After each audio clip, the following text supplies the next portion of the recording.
Orutayayo orwayekaho abantu nyamwingi rwakozesibwa nk'omuringo gumwe ogw'abebembezi ahamwe n'abantu ba butosha okugamba ahashonga ezire nizibateganisa kumara obwire buringwa kandi obwo zitakukorraho.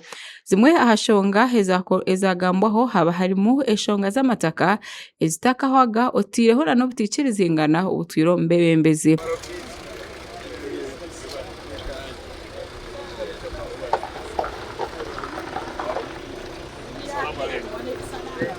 Rehema Namare omwebembezi ow'abantu abatatanisibwe emyegyemure kandi abantu aba abari kutuura omu kampu ya Muhocha yagamba ahashonga ezire nizibateganisa kwiha bareetwa omu mwanya ogu batiibwemu. Neru tukikala etunokwa bungenge ibo OPM yabwe tibabirituulire ettaka lyebwenanule n'abataka bebwenanuli bebwambu twamashari atai bakisha tutemenga neritwa ibulia kweyihaliki ahakatikati aho. Omushonga ezirikwenda kushanana nezo haba harimu abantu ababa betombwitira aba Civil Aviation Authority abari kugambwa okuba batatanisibwe batyo bakabinga omu mataka gaabo kandi bakaraganisibwa n'okushumbusibwa. Tabana n'omuyangabya a conversation eya disturbances tutaba nayo a conversation eyo twamabirigenda twabirika n'omwekoti tukasaba obulingirirania twamabiriunza aho bakasasurira sente henu shamabiriunza emyaka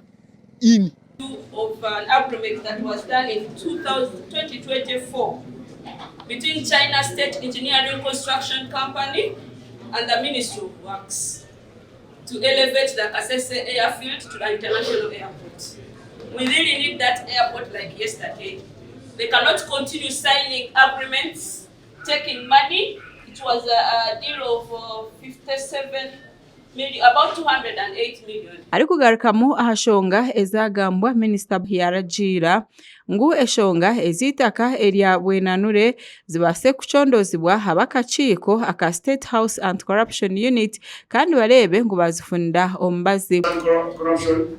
Let us find out how far this case has gone and who participated in from OPM office to sell this land.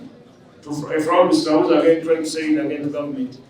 This person should be arrested. Ahanshonga ezindi ezagambwaho Minister yaraganisa abantu ngu government okurabira Ministry y'ebyentambura neja kureba ngu yatunga loan okuruga omu African Development Bank okureba ngu yabasa kutungura omwanya rero project hebase kukora aha bintu nyamwingi ebitwire biraganisibwe kandi obwo butari kukorwa. Tugambira ntatungiraro bank egenda kufaninga Arua African Development Bank egenda kufaninga Arua na Kasese betasobola kukola endagano yaba leero so tubaye endagano ya January college yewe kuwao tuna already omuntu akwenda kufandinga. Ari kujumirira eshonga y'obushomankuzi Minister Baram tiyakozesa bigambo byanguhi kandi ahantu ho yaragirira ngu abebembezi abagambwaho bali mu ori physical plan abase okurwa mu office atandike kuchondozibwa ahanshonga ezo kugira ngu akaguzita ka ya government omuringo gw'ekishobobo otireho n'omwanya ogurugamba kwagayugurwi ogwaba tax pack nagwe ogutari kushoboroka kurungi.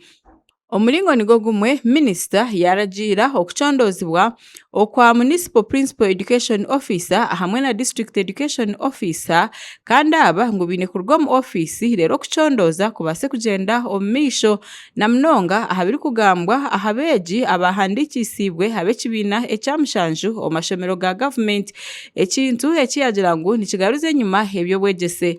Izobe lya nyenshakare Minister naija kwali omu mwanya ogwabundi bujo ahashonga nizo zimwe ez'obushomankuzi. Gasha kwa Mate Isaac ahabwa Tayari West.